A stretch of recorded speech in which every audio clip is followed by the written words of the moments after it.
Hello à toutes et à tous et bienvenue sur In Extenso. C'est un plaisir de vous retrouver ici à La Réunion. Et pour commencer, on va rejoindre Sophia qui, comme moi, vient de Métropole et est venue ici pour faire ses études en infocom à l'université de La Réunion. Et on va ensemble répondre à vos questions, aux questions que vous nous avez posées sur Instagram, histoire de faire un petit retour sur notre venue de la métropole à La Réunion. C'est parti!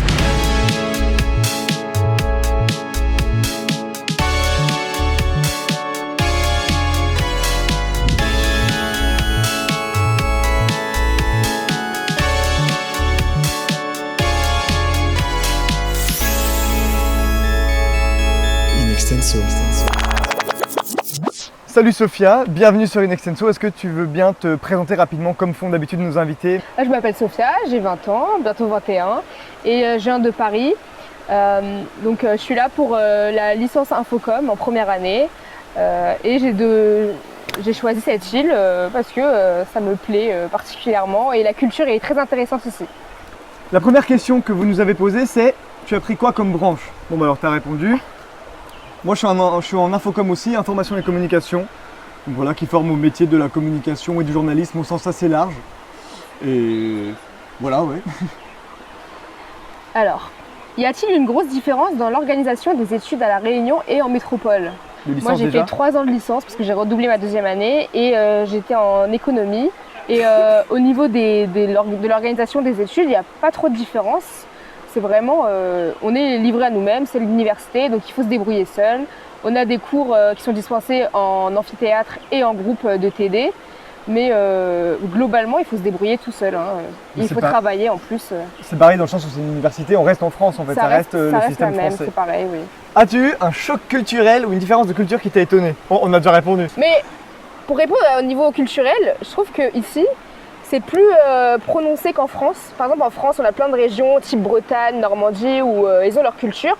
Et ici, c'est vraiment une culture commune qui est commune à l'île entière. Par exemple, ils ont le week-end, les pique-niques qui sont organisés chaque week-end. Des traditions, peut-être plus de traditions? Plus de traditions, oui. Ouais. Il y a beaucoup de traditions, ouais. Religieuses aussi. Tu dis une grande culture, mais c'est quand même un mélange de plein de cultures différentes, des religions différentes, des origines différentes. Alors, est-ce que tu t'y plais?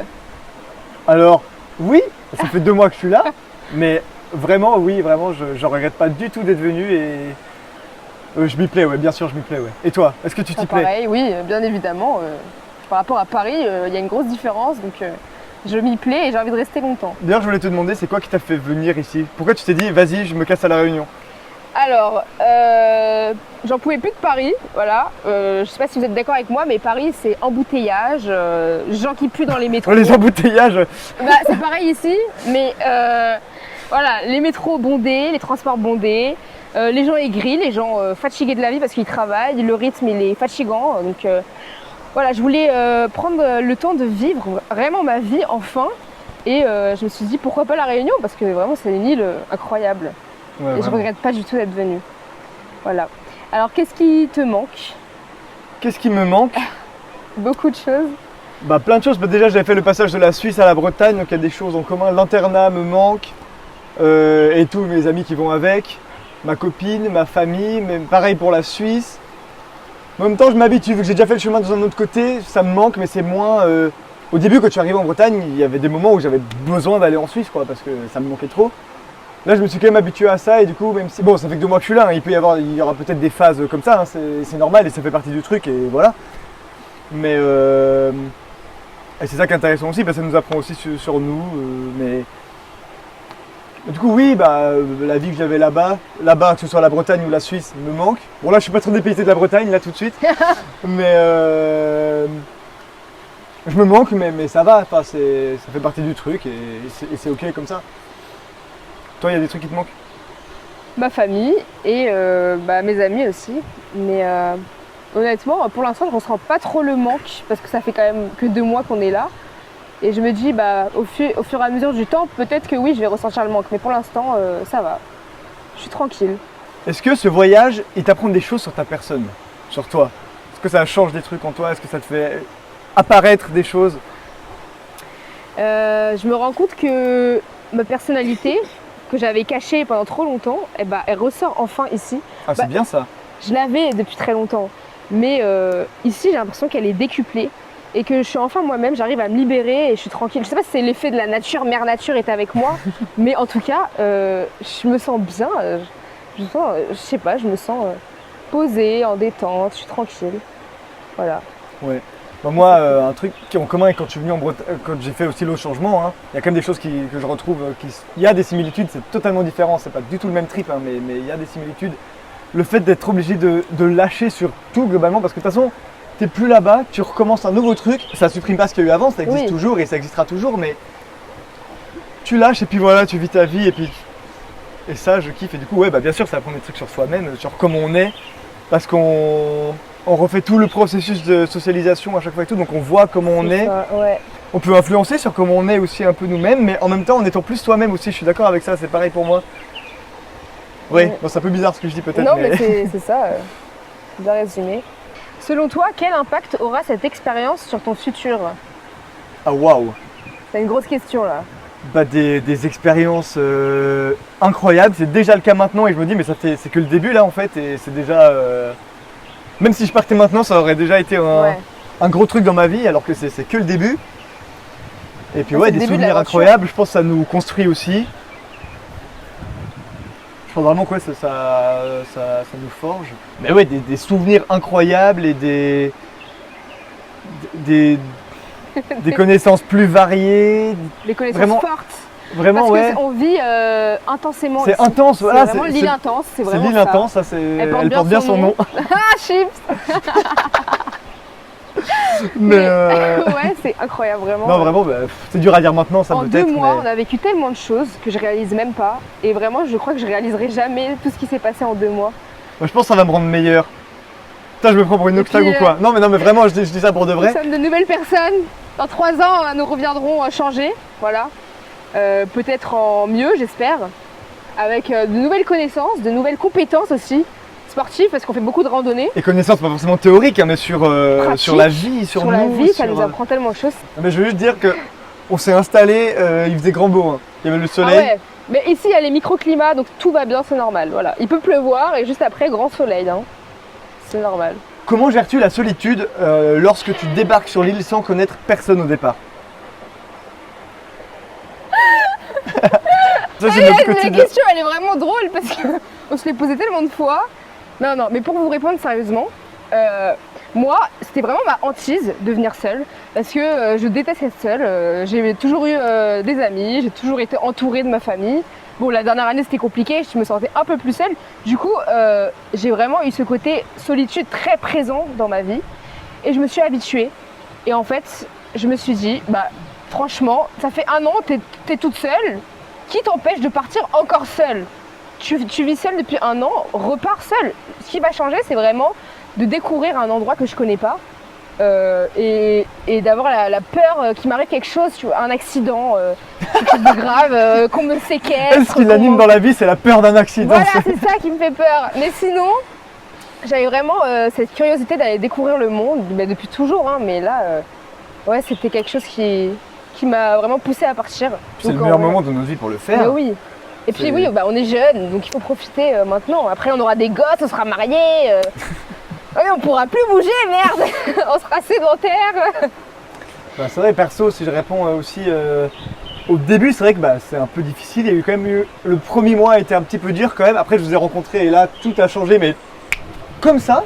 Le premier mois, c'était un petit peu difficile quand même. Au début, tu arrives, tu es là, ok, on est en France quand même, mais on est quand même à l'autre bout du monde sur une île. Tu es là et tu es tout seul. Et c'est génial où tu es, mais tu te demandes quand même un peu qu'est-ce que tu fous là quand même. Enfin, perso, ouais, c'est un peu comme ça que je l'ai vécu. On se pose la question. Donc c'est vrai que j'ai eu une mini déprime pendant un petit moment, mais ça va, ça restait léger et je savais que ça faisait partie du truc. On est arrivé dans ta vie après. Ah, on l'a sauvé, ça va. Mais j'étais ok avec ça, je me suis pas inquiété, je savais que c'était le début et que c'était normal, mais... Et au final ça durait qu'1 mois, donc sur le moment j'étais à rien comprendre, mais en fait 1 mois c'est quoi? C'est rien du tout, ça vaut le coup. 1 mois de solitude pour ça après, aucun problème. Et surtout que je sortais je voyais tout le temps des gens en Bretagne, j'étais à l'internat donc je vivais avec des gens, je vivais en collectivité et le week-end j'étais chez moi, on est une famille de 5 personnes. Et j'étais jamais seul, j'avais très peu de moments seuls et là je me suis retrouvé face à moi-même comme ça, Mais c'était très intéressant de vivre ça, vu que j'ai jamais été tellement seul sinon. Comment décrirais-tu les amitiés que tu crées en voyage? J'adore cette question. J'adore cette question. Bah là, on vient de dire, on s'est tous rencontrés.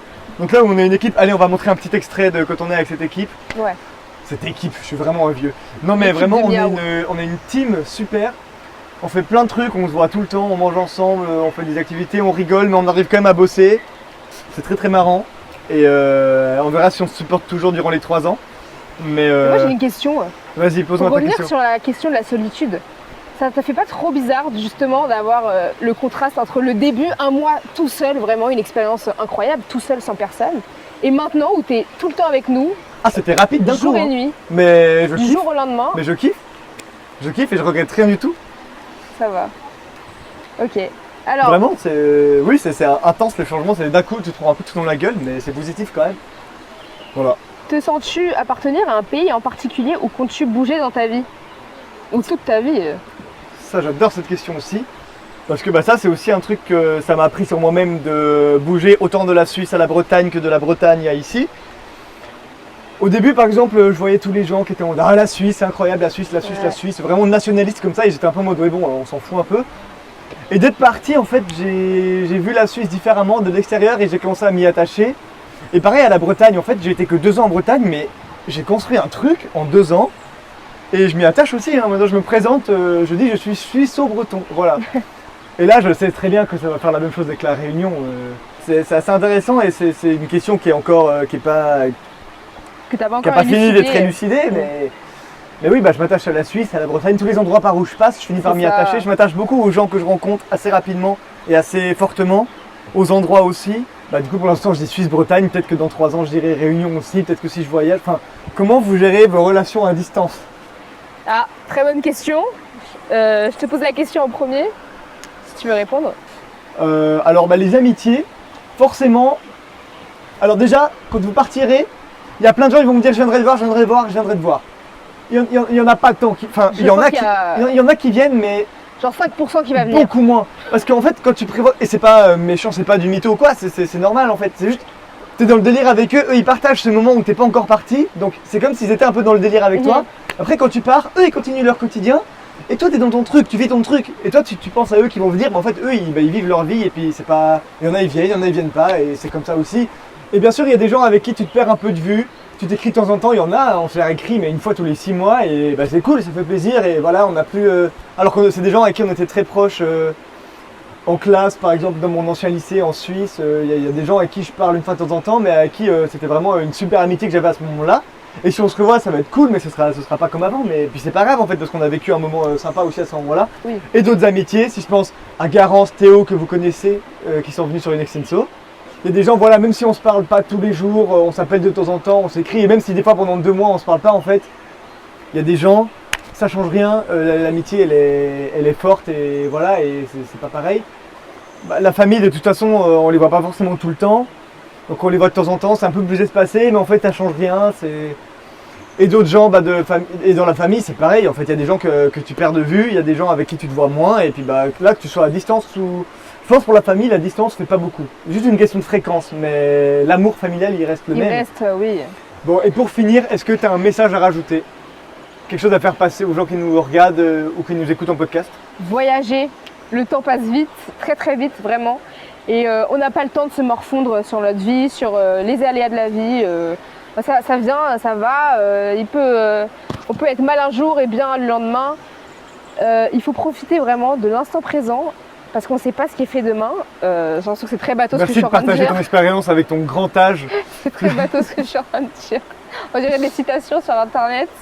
Mais oui, on est jeunes, profitez. Je pense que vous l'avez entendu encore et encore, mais voilà. Au-delà de juste voyager, si c'est pas votre kiff de voyager, voyagez pas, mais faites ce que vous avez envie de faire sans avoir peur de le faire. Tout le monde dit ça, genre, mais en même temps, regardez, qu'est-ce qu'ils ont fait? Ils ont eu des rêves, ils l'ont fait. Pareil. Comme tous, vraiment. Ceux qui le disent, écoutez-les vraiment parce que ça part d'une expérience qu'ils ont vécue et de quelque chose que vous aussi vous pouvez vivre.